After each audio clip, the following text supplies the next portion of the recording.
안녕하세요. 혜원입니다. 혜원의 논어 현대적 응용하기. 오늘은 위정편 17번째 문장이 되겠습니다.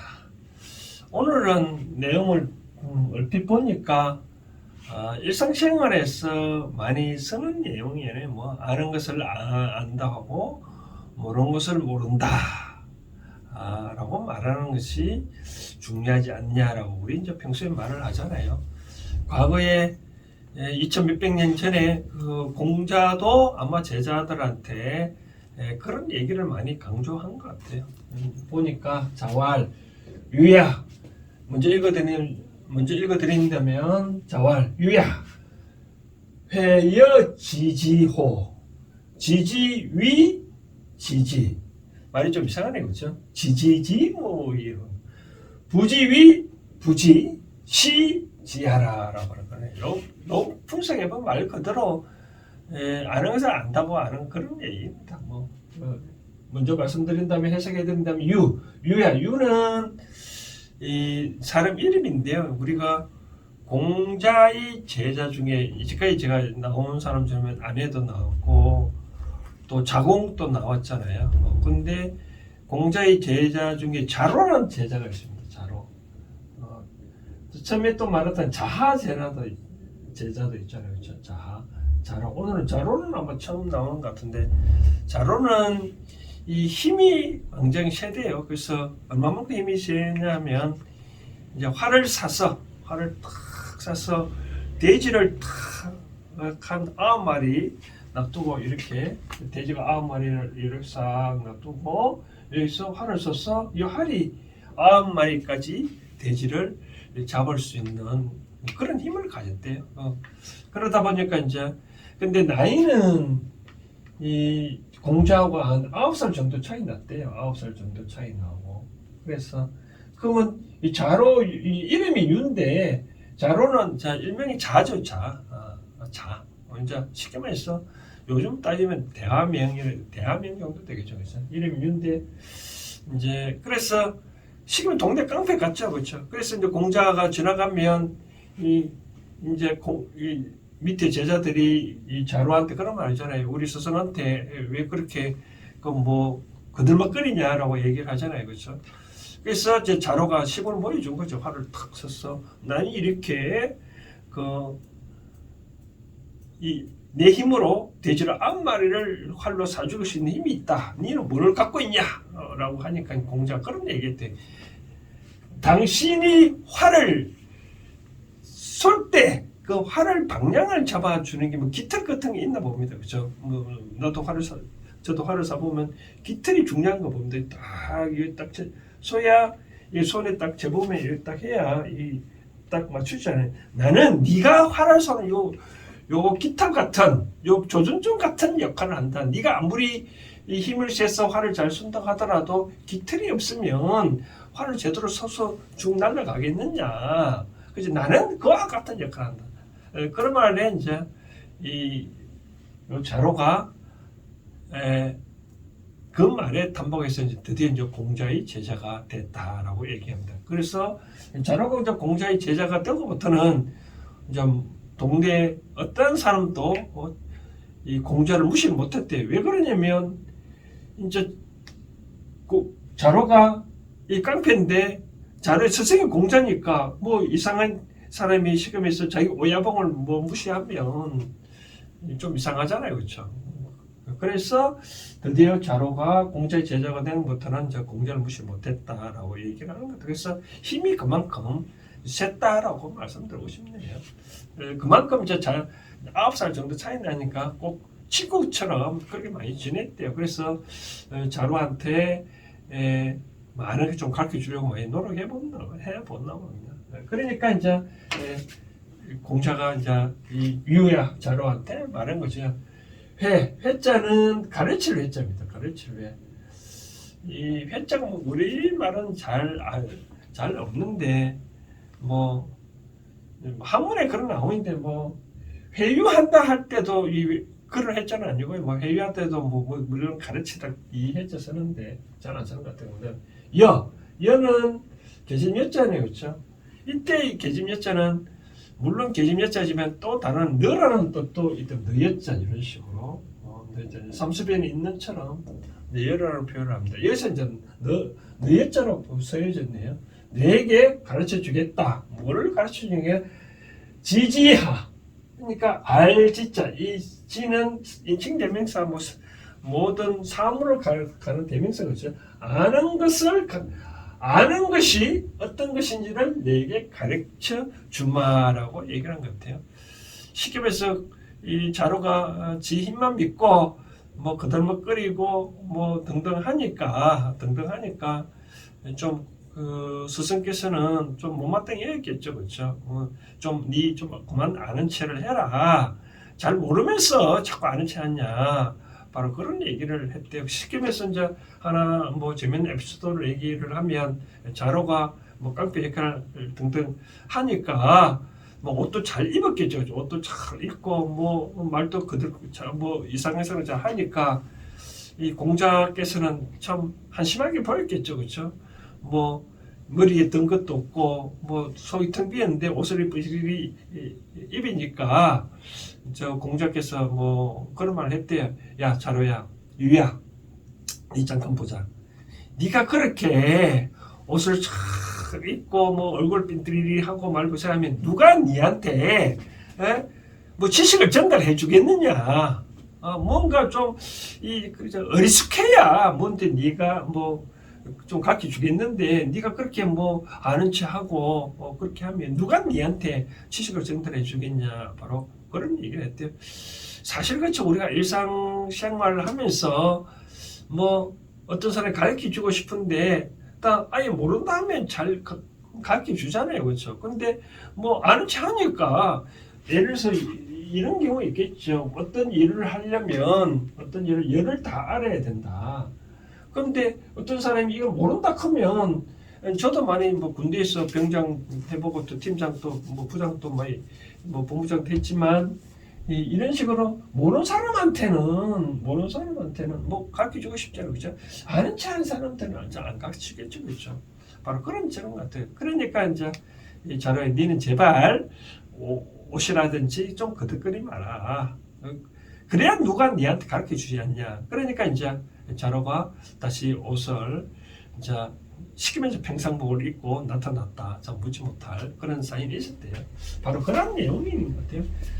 이제 그러니까 내게 아는 것을 가르쳐주겠다. 아는 것이 뭐냐? 안다는 것은 지지, 알고 있는 것을 아는 것을 말하는 것이다. 실로서 아는 것을 안다고 말하는 것이다. 부지, 모른다는 것을 모른다고 말하는 것이다. 이 위자는 하위자인데 뭐 다른 말로 말한다는 뜻으로 봅니다. 우리가 말위자 있잖아요. 이렇게 쓰는 거. 말위자. 그러니까 안다는 것을 안다고 말하고 모른다는 것을 모른다고 하는 것이 말하는 것이 시지야라. 이것이 바로 아는 것이다. 라고 바로 그런 뜻이네요. 그래서 그러니까 아는 것을 안다고 모른다고 하는 것이 그것이 진짜로 아는 것이다 라고 공자가 말씀을 하셨네요. 그렇죠. 뭐 자로가 하도 거들먹거리니까 자꾸 우리가 일상생활에서 자꾸 뭐 가르치고 주고 싶어도 아는 체 하니까 뭐 조금 그렇겠죠. 근데 일상생활에서 이걸 현대적으로 어떻게 풀이할 거냐라고 봤었을 때 우리가 좀 생각해 봤을 때 아는 것을 안다고 말하는 거하고 모르는 것을 안다고 했을 때 어느 것이 어려울까요?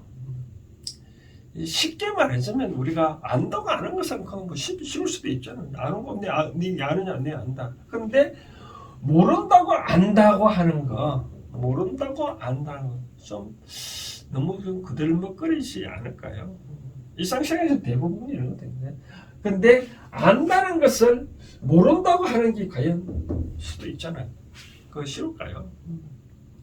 좀 인생생활 살면서 아는 것을 안다고 모른다고 있는 그대로를 표현하는 게 솔직한 것이 최고 좋은데 모르는 것을 안다고 하면 좀 그렇잖아요. 근데 안다는 것을 또 모른다고 하는 거는 우리는 뭐 다른 거 표현하면 또 겸손의 표시일까요? 겸손의 표시는 알면서도 모른 채 가만히 있는 거. 그것이 겸손의 표시일까요? 통상적으로 이 겸손은 우리가 어떤 게 윗사람이 즉 갑이 어른한테 하는 게 바로 겸손이잖아요, 그렇죠? 쉽게 말해서 윗사람이나 갑이 아랫사람의 입장에서 한번 생각해 보는 것, 바로 그런 겸손이거든요. 이제 이제 윗사람이나 갑한테 윗사람이나 갑의 말을 잘 들어야 되는 이 관계가 있는, 잘 들어야 뭔가 콧구멍도 떨어지지만 1차적으로 우리가 갑은 겸손해야 되고 어른 윗사람을 제대로 말 잘 따라줘야 이 세상 행복하다고 말하는데, 실제적으로 아는 것을 모른다고 하는 것이 과연 겸손할까? 때론 겸손할 수도 있겠지만 일반적으로 겸손이 다루는 그런 게 아니다.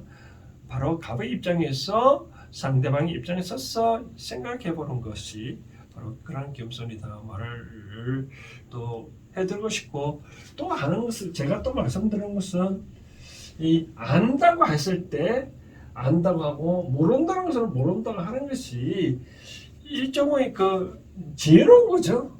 지혜롭다라고 말씀을 드리고 싶네요. 이처럼 아는 것을 안다고 말하는 게 지혜로운데, 그것이 일종의 따르자면 말할 줄 아는 이제 요령이죠, 그죠? 말을 할 줄 아는 요령일 수도 있죠, 그죠? 그걸 한문을 보면 은지요라고 말씀드렸잖아요. 은지요, 말할 수 있는 요령이다.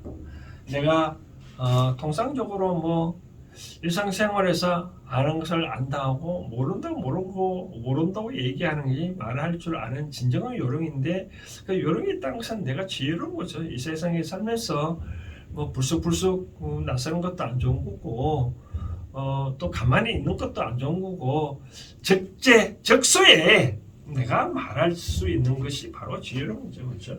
그게 이제 말해야 할 줄 아는 요령이다라고 말씀을 이제 드리고 싶고, 또 행동도 또 그런 것 같아요. 행동도 내가 할 수 있다고 할 수 있을 때 할 수 있다고 말할 수 있는 것, 그것도 일종의 말할 수 있는 요령이다고 말할 수도 있겠네요. 그래서 이제 요걸 저는 이제 이렇게 말씀을 드리고 싶네요. 안다고 하고 이제 모른다고 말했을 때 이제 일상생활 살면서 좀 난처할 수도 있을 수 있잖아요. 그런 경우에 난처할 경우 어떻게 하면 아예 말을 하지 않고 침묵을 해보는 것도 아마 도움이 되는 것 같아요. 그냥 괜히 말을 잘못해서 자꾸 어떤 비평이나 비판을 받는 것, 아예 가만히 있으면 우리가 그러잖아요. 2등이라고 한다 하잖아요. 그렇죠? 안다고 말하기도 그렇고, 모른다 하기도 그렇고, 또 안단 걸 모르다 할 수도 있고 등등 얘기할 때 참 난처해요. 있다. 그러면 가만히 있으면 침묵하면 2등도 갈 수 있는 상황이거든요. 그렇기 때문에 굳이 상대가 이것을 니 아느냐, 모르냐, 어떤 질문을 하지 않는 이상 가만 있는 것도 하나의 방법이다라고 말씀을 드리고 싶네요. 이 침묵을 한다고 할 때 저는 또 일반 또 가정에서나 직장 단체에서나 그럴 수도 있는데, 우리가 가정 교육을 할 때 자식이 여러 가지 어떤 예를 먹일 때, 공부할 때 계속 공부하라 해도 상대가 공부 안 할 수가 있잖아요. 그럴 경우 어떻게 했냐, 저는 가끔 조언하기는 일단 침묵을 해라. 이때 침묵을 하라 해서 당신은 밥 때가 밥 먹어라, 학교 다녀오라, 그런 것을 그거 자체를 말하지 말라는 게 아니라, 이제까지 계속 공부를 하라 했다면 그 자체를 하지 않는 것을 저는 그것도 일종의 침묵이다 말할 수 있거든요. 그럼 이제 상대는 이제 두려움을 느끼는 거죠. 왜 갑자기 뭐 우리 엄마가 우리 아빠가 왜 이렇게 말을 안 하지? 그러면 이제 상대는 답답하거든요. 답답하면 그때 이제 물어오거든요. 그러면 물어오면 나는 이제 네가 이러는 상황이기 때문에 내가 너한테 뭐 불만보다는 너를 뭐 어떻게 훈계 차원에서 교육시키기 차원에서 이런 것뿐이니 네가 앞으로 말 잘 들으면 뭐 나는 더 이상 너한테 관여 안 할 거고 말 안 들으면 난 계속 친구를 일관할 수밖에 없다. 뭐 그렇게 말할 수 있는 거죠, 그렇죠? 자, 그러면 오늘 논의 이 위장편 17째 문장은 아는 것을 안다고 하고 모르는 것을 모른다고 말한 것이 바로 아는 것이다라고 그 공자께서는 말씀하셨는데, 이러한 취지가 각자 우리가 일상생활에서 한번 어떤 경우에 그런 일이 있는지 한번 좀 되새겨보고 이제 나도 이제 뭐라 하냐면 솔직할 필요가 있다라고 말씀드리고 싶습니다. 솔직할 필요가 있다. 솔직할 필요가 그래야 뭐 상대가 좀 뭔가 모르게 자꾸 모르는 것을 자꾸 안다고 해봐야 상대한테 내한테 얻을 게 없잖아요, 그렇죠? 그래서 내 호주머니가 실제 비었으면 비었다고 얘기를 하면 상대가 예를 들어서 어떤 모임이라도 또 뭐 회비 내라고 말을 안 하잖아요, 그렇죠? 근데 자꾸 있는 척 하니까 뭐 지금 호주머니 없더라도 뭐 빌릴 수 있으면 빌릴 수 있다고 얘기를 하니까 자꾸 뭐 회비 내라 뭐 하는데 또 뭐 친구 관계는 뭐 또 마찬가지예요. 쉽게 말해서 솔직한 게 제일 좋은 거죠, 그렇죠? 그래야 상대도 거기에 대한 대처를 바로 할 수 있는 거죠. 개인이 모르면서 아는 척 했다가는 나중에 컵고 다칠 수가 있다는 거죠, 그렇죠?